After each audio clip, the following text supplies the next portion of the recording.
Hey you guys, welcome back to Rocket City Yardstead. If you're new here, my name is Sarah and I'm really glad you're here.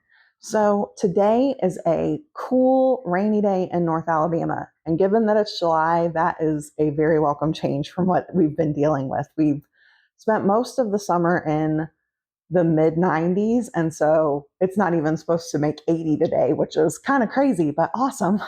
So it's a good day for doing inside projects, and I have a handful of those that I need to do. So one of those things is dealing with some of these slicing cucumbers. I've never had slicing cucumbers so far into the summer. They've normally either succumbed to disease or the heat or pickle worms or cucumber beetles. So lots of different things normally take out my cucumbers, but this year they're beautiful. I attribute that, at least in part, because we've been so hot, to the shade cloth. But I don't know where the pickle worms and the cucumber beetles are, but they're not invited. So I need to deal with these. And one of the ways we love to do this is just a basic cucumber salad. I actually made up a batch of it last night, but we ate some of it with dinner. And so I'm actually just going to do another cucumber or two, peel them, slice them up, and add them into that because it's a really simple vinegar salad and they'll just marinate in that vinegar, almost like a quick pickle. So let's go ahead and get doing that. And then we can move on to some of the other projects that I have to do today.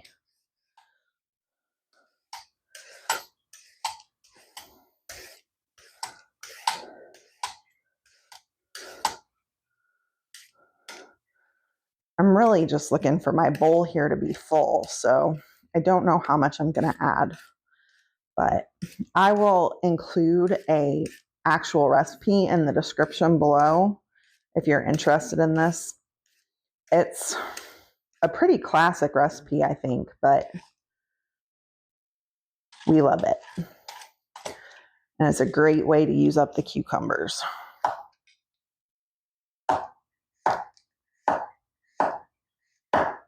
It has dill in it. I also slice up a sweet yellow onion and the cucumber, and then it's just vinegar and a little bit of sugar. It really is super simple, basic ingredients.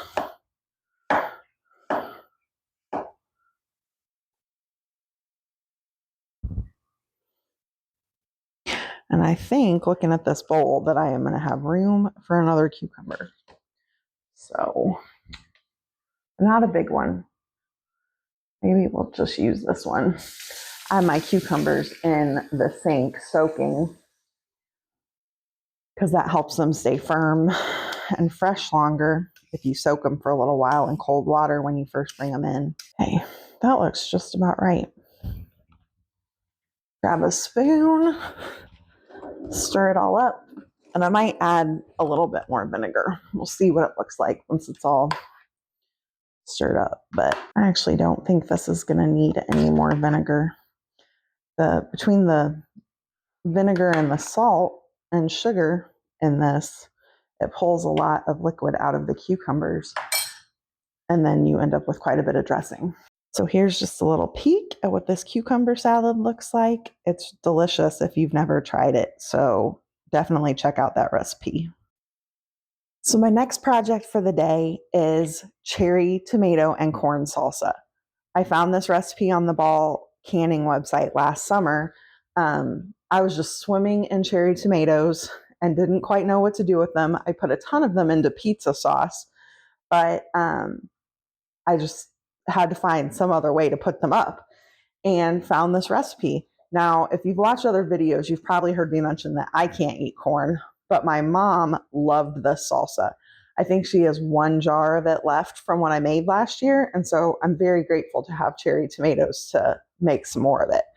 So I have this one tomato that is obviously not a cherry tomato. This just gets me up to the 5 pounds of tomatoes I need to make a batch of this salsa. So the first thing I need to do is get these all washed up. Some of them still have a little bit of the diatomaceous earth left on them from when I sprinkled that all over the garden.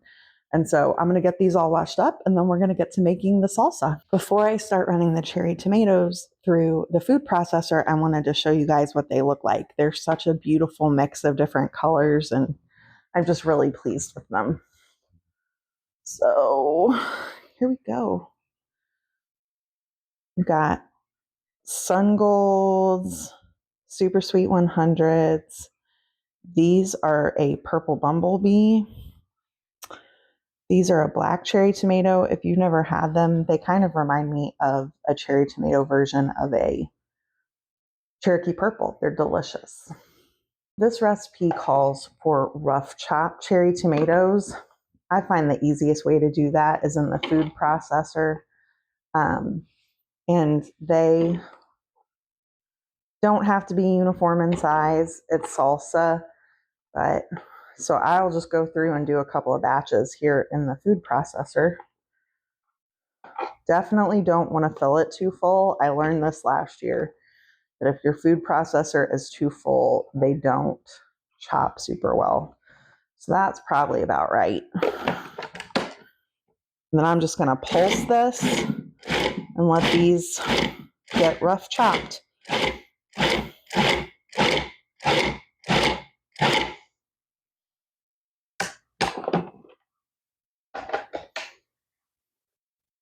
That looks about right.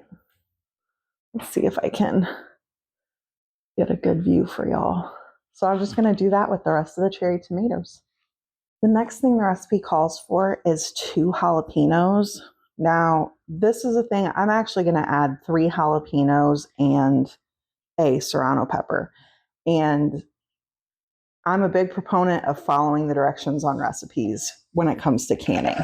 But the thing that I want to mention here is the jalapenos coming out of my garden, they're pretty small, actually, you can see.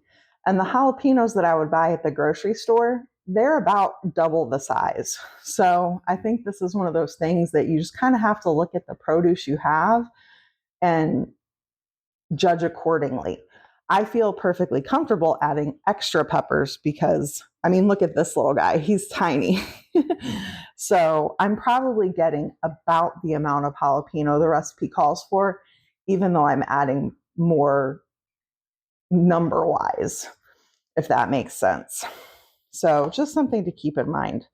I will say this recipe calls for seeding the jalapenos. My mom's one comment on the salsa last year was that it was a little bit more mild than she would have liked. And so I'm going to leave the seeds in. Hopefully that's not a mistake. Actually, I'm going to change my mind. I'm going to take the seeds out of a couple of them. We'll leave the seeds in for 1 or 2. We'll take them out for a couple. And then maybe we'll come to a happy medium.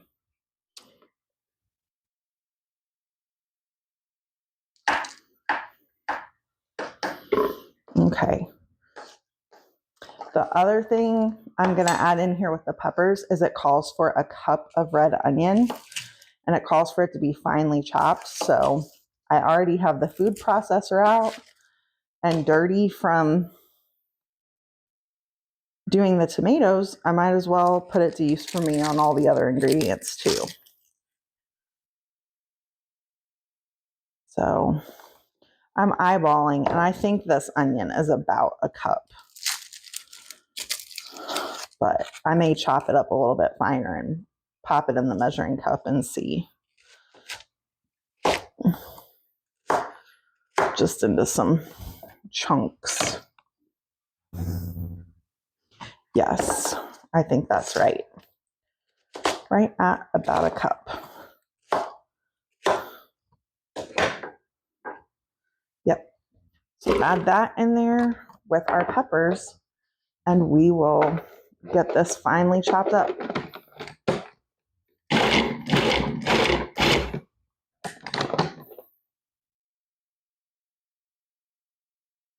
Make sure those peppers are all chopped and we don't have any big chunks. Because I can tell you right now, courtesy of the food processor, that there is some heat to these peppers.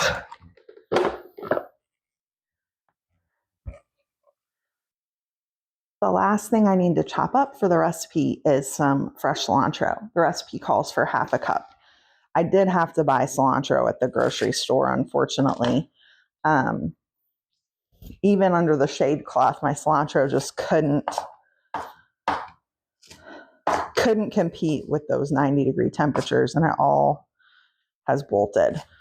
But I did get to have cilantro later into the season than normal, so that's really good.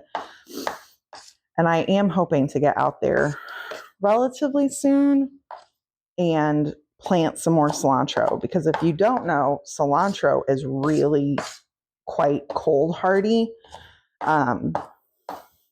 We've had it survive to about 6 degrees here, so you should definitely plant some fall cilantro if you live somewhere that doesn't get miserably cold. That is chopped, and I'm going to measure it out.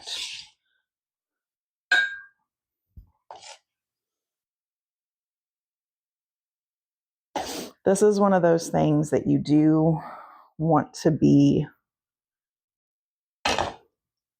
accurate on the measurements, because you don't want to mess with the acidity of the recipe. This is a water bath canning recipe, and so making sure that the acidity levels are correct is really important.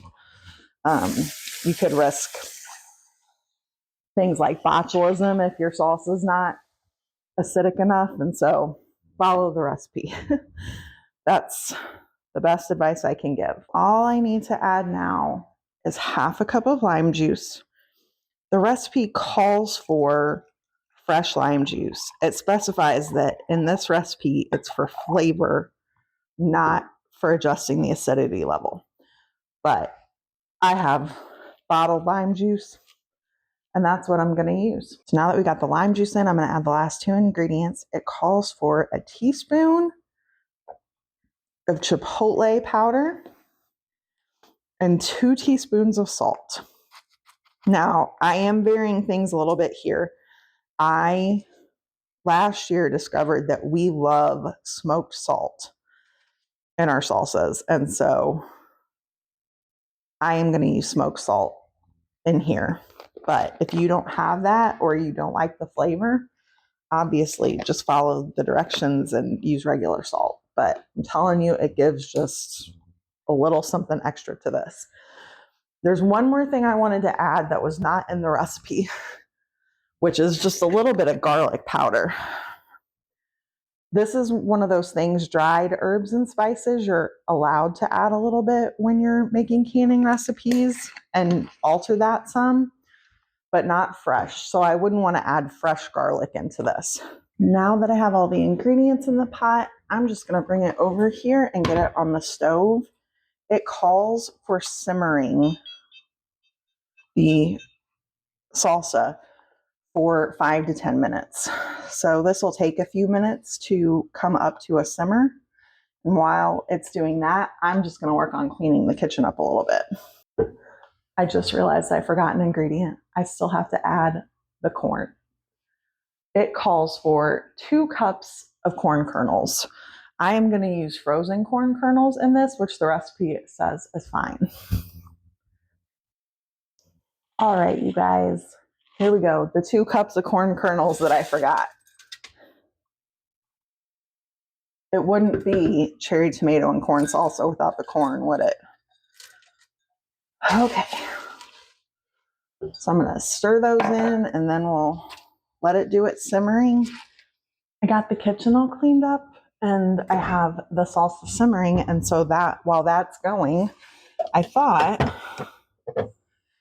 I would pull the sauerkraut we made out a few weeks ago and just give you guys a peek. So it's been in the fridge probably for a week or so, because I made some videos ahead of time while I was going to be out of town visiting my family. But it is definitely sour, and it definitely has a really lovely dill pickle kind of flavor to it. It's not overpowering. You don't eat it and think dill pickle, but just like a subtle hint of it. It's really good. Mm. That dill and garlic in there.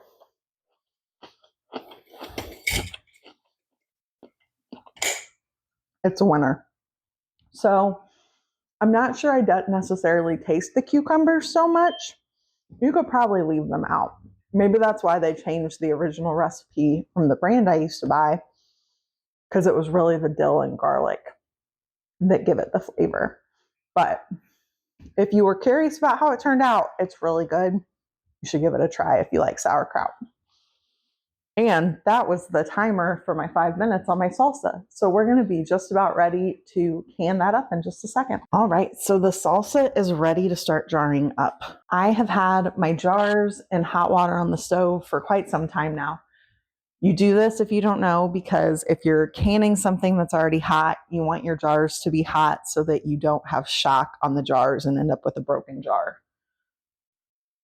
I am actually going to take my jar over to the sink and dump it, because I already filled the pot full and I can tell that I will need to empty some water out of there if I dump all of these jars of water in there.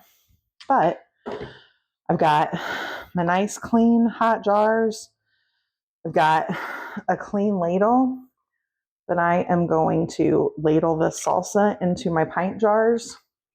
This recipe specifically called for pint jars, so you could size down if you wanted to. I don't know many people who make salsa in smaller jars, but you are not supposed to size up when you are canning. If they don't give you directions for doing it in a quart jar, you're just not supposed to. Some people bend that rule.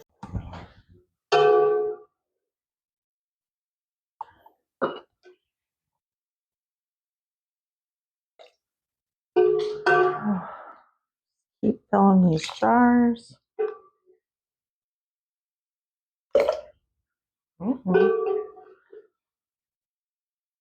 I will say, I tend to always have extra jars ready,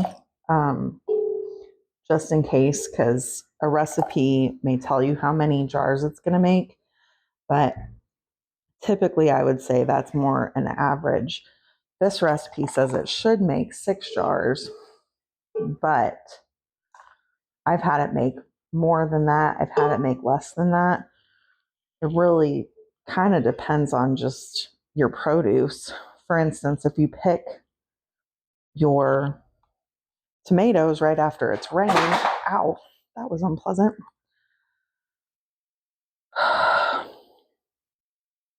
If you pick your tomatoes right after it has rained, they're more likely to be extra watery.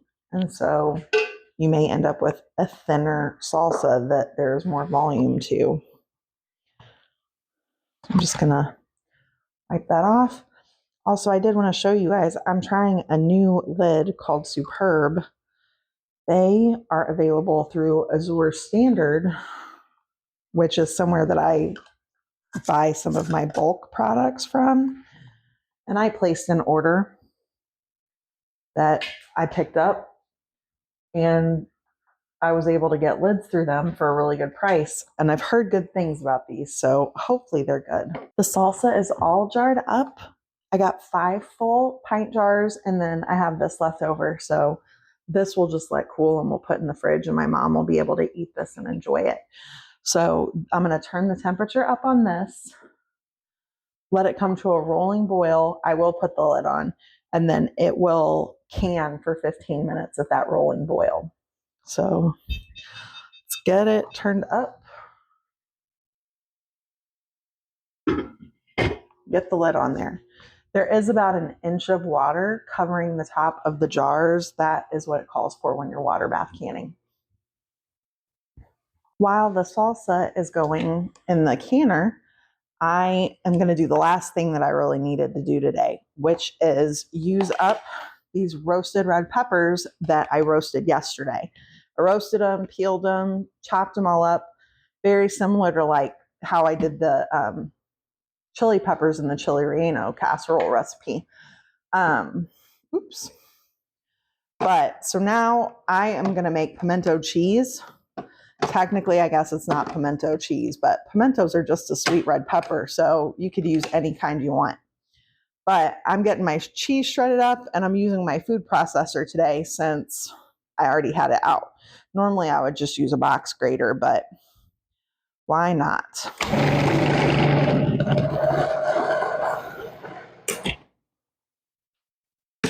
My pimento cheese is pretty simple, actually. I just use cheddar cheese. This is a sharp cheddar cheese, the roasted red peppers, some mayonnaise,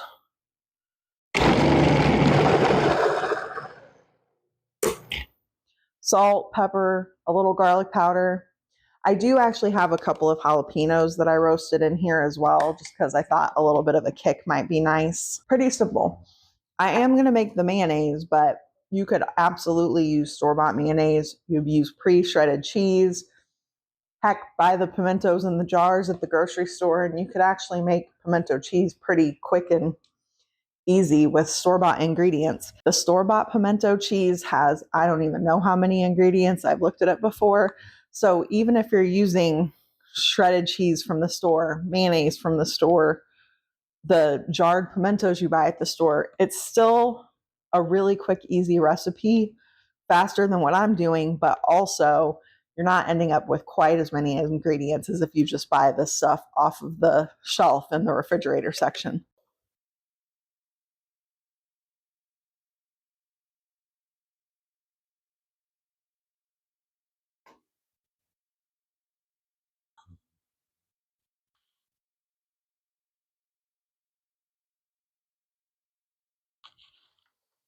I am using a little bit of apple cider vinegar today instead of white wine vinegar because that sweetness will be nice in the pimento cheese.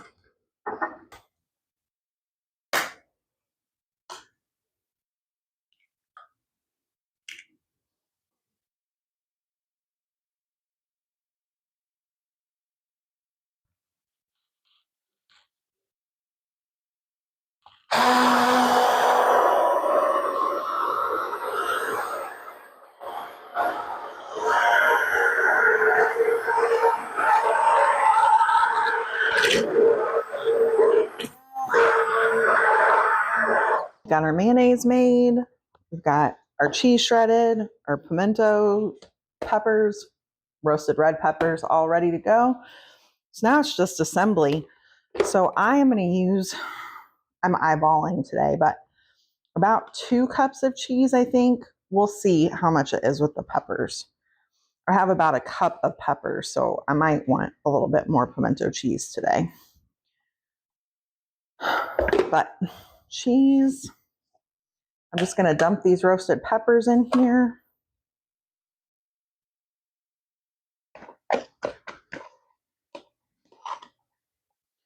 Need to grab a spoon.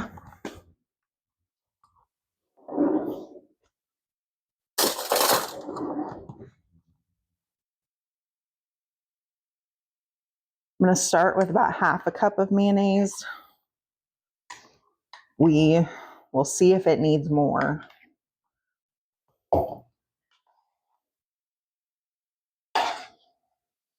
But this makes good sandwiches, good burger toppings. Honestly, with all the cucumbers we have, there's a really good chance we'll eat some sliced cucumbers and use the pimento cheese like a dip. But if you've never had pimento cheese, you should give it a try. If you have had it, try making it yourself. It really is as simple as this. Doesn't take much time at all, especially if you use the store-bought ingredients, you know, the pre-shredded cheese, a mayonnaise you prefer. I am going to add some more cheese to this. Make our cheese to pepper ratio a bit more cheesy.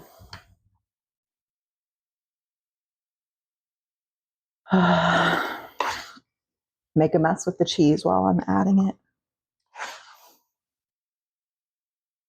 It's not really a day in the kitchen if you haven't made at least somewhat of a mess, is it? I don't know. I'm the one who's cleaning it up, so As long as it's cleaned up, that's what really matters. And I don't know if you heard that beep in the background, but our salsa is about done with its 15 minutes of boiling.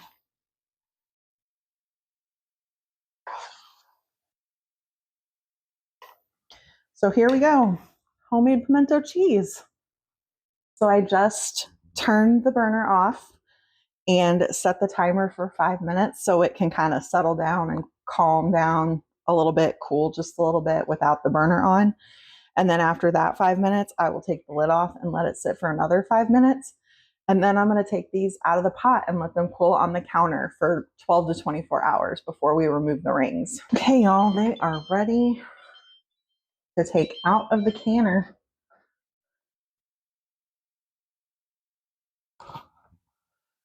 Just get them here on the table.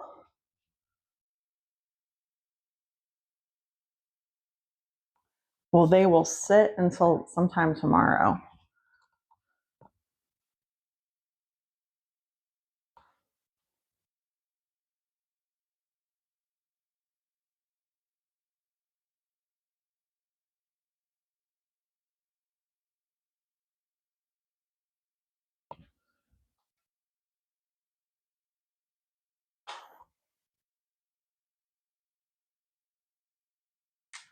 There we go, 5 jars of canned salsa.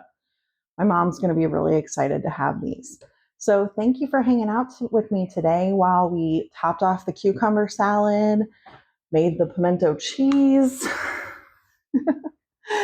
and got the salsa made. It feels like a pretty productive day in the kitchen. So I'm so glad you were here. I hope you have a wonderful day, and I'll see you next time. Bye.